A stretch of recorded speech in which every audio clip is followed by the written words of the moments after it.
पाऊस पडू द्या, माझा राज्यातला बळीराजा, शेतकरी सुखी समृद्धी होऊ द्या. हे साकडं आईच्या चरणी संत मुक्ताबाईंच्या चरणी साकडं घातलंय, कारण ती आता खूप गरजेचं आहे. शेतकरी पावसाची खूप वाट बघतो. पहिल्यांदा जालना जिल्ह्यामध्ये 318 वर्षांनंतर नुकतीच हिंगण सोहळा होतोय. तुम्ही उपस्थित होता, भक्तिमय वातावरण होतं. खूप जालना जिल्ह्याचं भाग्य म्हणावं लागेल की आपल्याला संत मुक्ताबाईंच्या पालखीच्या सोहळ्याचं रिंगण हे 300-325 वर्षानंतर पहिल्यांदा होत आहे. खूप आपण भाग्यवान आहेत का आपण डोळ्यानं तो सोहळा पाहिला, आपण साक्षीदार झालो त्या सोहळ्याचे. खूप सगळ्या वारकरी बांधवांना मनापासून शुभेच्छा, जमलेल्या सगळ्या भक्तांना पण खूप शुभेच्छा. दादा, इकडं मुंबईमध्ये धो पाऊस पडतोय, मुंबईत म्हणजे विस्कळीत झाले सगळे जनजीवन. कसं बघतं, प्रशासनाकडनं काही तयारी झाली असेल?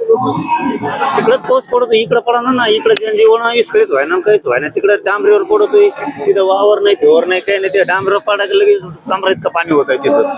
पाऊस आम्हाला पाहिजे, ग्रामीण महाराष्ट्राला पाऊस पाहिजे. सुख समृद्धी आमच्या शेतकऱ्यांना मिळाली पाहिजे. आता तिकडचं पाणी रोजच बघत होतं, त्यांची सुविधा तरी काय करा, त्यांचं त्यांना कळत नाही. पाणी साचून देऊ नये का, त्यांच्यावर आम्हीच बोलायचं. आमच्या शेतकऱ्यावर आम्हीच बोलायचं. आमची भजी चालली मारण्याची इकडे, आम्हाला पावसाची लई गरज आहे. दादा, तुम्ही गटारीत पडून झाडं पडून मृत्यू होता लोकांची. मी आता तेच म्हणलं का, आता काय आहे, सरकारनं जर लक्ष दिलं तर असं दुर्घटना होत नाही. त्याच्यात गोरगरिबांचा जीव जात नाही. श्रीमंताचा मॅन हॉलमध्ये किंवा कुठल्या झाड पडून श्रीमंताचा कधीच होत नाही. गरीब लोक लोकलने वागतायत, पायी चालतायत, गाडी रिक्षानं जात आहेत. बळी जातो आमचा गरिबांचा. याची दक्षता घेण्याचं काम हे सरकारचं. परंतु काय नाही, ते काय कोणी मेलं तरी त्याची किंमत त्यांनी ठरवलेली. माणूस मेला याची वेदना त्यांना नाही, त्यांनी एक किंमत ठरवलेली. शेतकऱ्यांनी आत्महत्या केली की 1.5 लाख रुपये द्यायची, जीवाची त्यांनी किंमत केलेली. म्हणजे त्यांना भावना जर असत्या ना तर त्यांनी किंमत नसती ठरवली. कुटुंबातलं एखादा माणूस गेल्याच्या नंतर त्या कुटुंबाला कायमस्वरूपी नोकरी देऊन त्याचा उदरनिर्वाह होईल असं केलं असतं, परंतु त्यांनी किंमत ठरवली. म्हणजे लोकांनी समजून घेतलं पाहिजे, सरकारजवळ आपली किंमत शून्य आहे. आज काय प्रार्थना केली? पाऊस पडू द्या, माझा राज्यातला बळीराजा, शेतकरी सुखी समृद्धी होऊ द्या. हे साकडं आईच्या चरणी संत मुक्ताबाईंच्या चरणी साकडं घातलंय, कारण ती आता खूप गरजेचं आहे. शेतकरी पावसाची खूप वाट बघतो. चलो, धन्यवाद.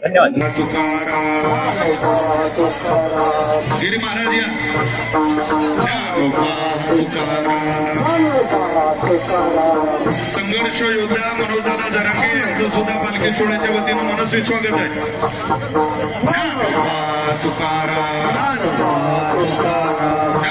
सर्वांना विनंती आहे की खाली बसून घ्यावं. चला, आपण गोल रिंगण मारू. गोल मारा टाळकरीने. चला पुढं, स्टेजवर उभे टाळकरी. चला पुढं, चला पुढं. हे आई साहेबांच्या पालखीच्या जवळ जात आहे आपण. हे सुंदर चित्र आपल्या नजरेसमोर कैद ठेवा की ज्या अश्वांवर मुक्ताबाई आरूढ होऊन आपला जीवन मरणाचा फेर चुकवण्याकरता वारकरी संप्रदायातलं अत्यंत मानाचं हे वीर वैष्णवांचं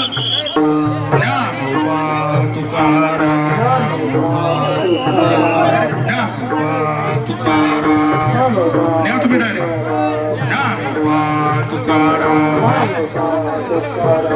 गिरी महाराज या.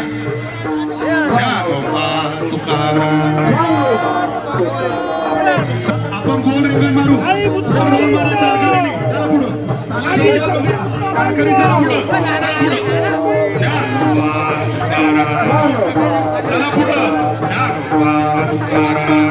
गोल गोल गोल ऐतिहासिक असा हा क्षण 311 वर्षाची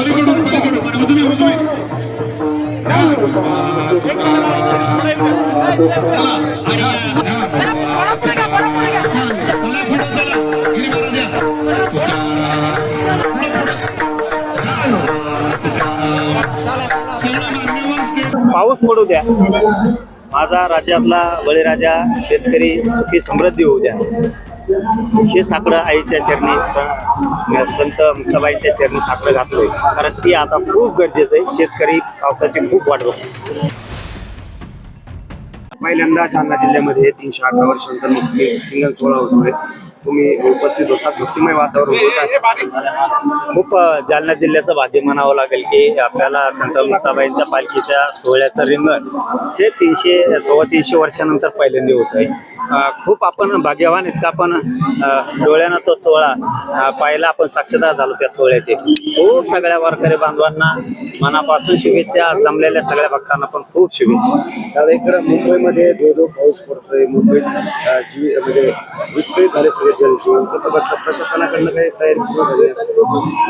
तिकडंच पाऊस पडतोय, इकडं पडा ना. इकडे जनजीवन विस्कळीत व्हायना, काहीच व्हायना. तिकडे डांबरीवर पडतोय, तिथं वावर नाही, फेवर नाही, काही नाही. ते डांबरीवर पडायला लगेच कमरा इतकं पाणी होत आहे तिथं.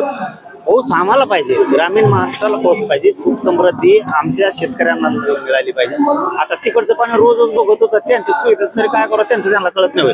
पाणी साचून देऊ नये का, त्यांच्यावर आम्हीच बोलायचं. आमच्या शेतकऱ्यावर आम्हीच बोलायचं. आमची भजी चालली मारण्याची इकडे, आम्हाला पावसाची लई गरज आहे. दादा, तुम्ही गटारीत पडून झाडं पडून कोणती होतात लोकांची? मी आता तेच म्हणलं का, आता काय आहे, सरकारनं जर लक्ष दिलं तर असं दुर्घटना होत नाही.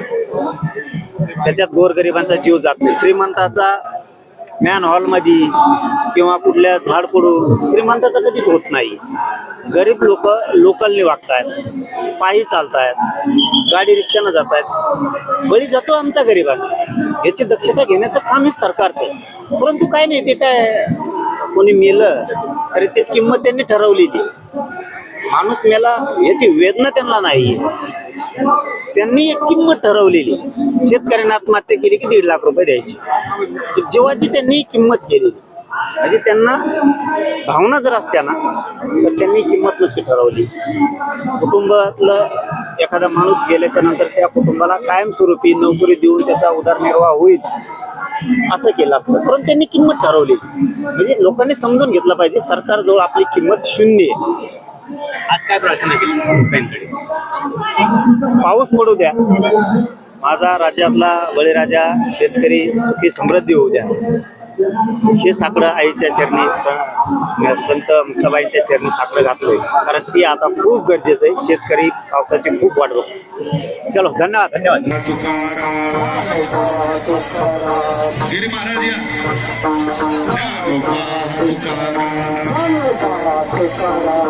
संघर्ष योद्धा मनोजदादा जरांगे यांचं सुद्धा पालखी सोहळ्याच्या वतीनं मनस्वी स्वागत आहे.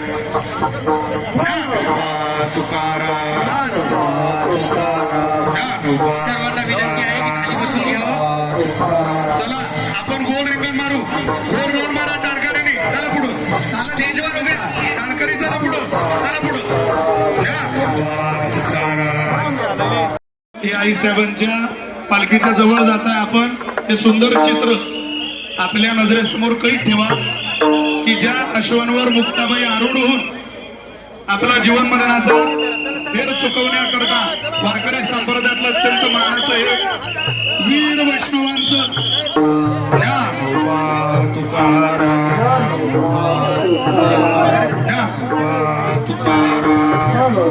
तुम्ही डायरेक्ट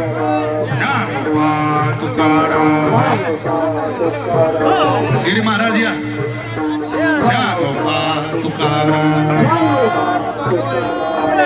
आपण गोल रिंगण मारू. गोल मारा टाणकरी. चला पुढं, टाणकरी चला पुढं, चला पुढं. गोल गोल गोल. ऐतिहासिक असा हा क्षण हो, 318 वर्षाची पलीकडून पलीकडून उजवी उजवी.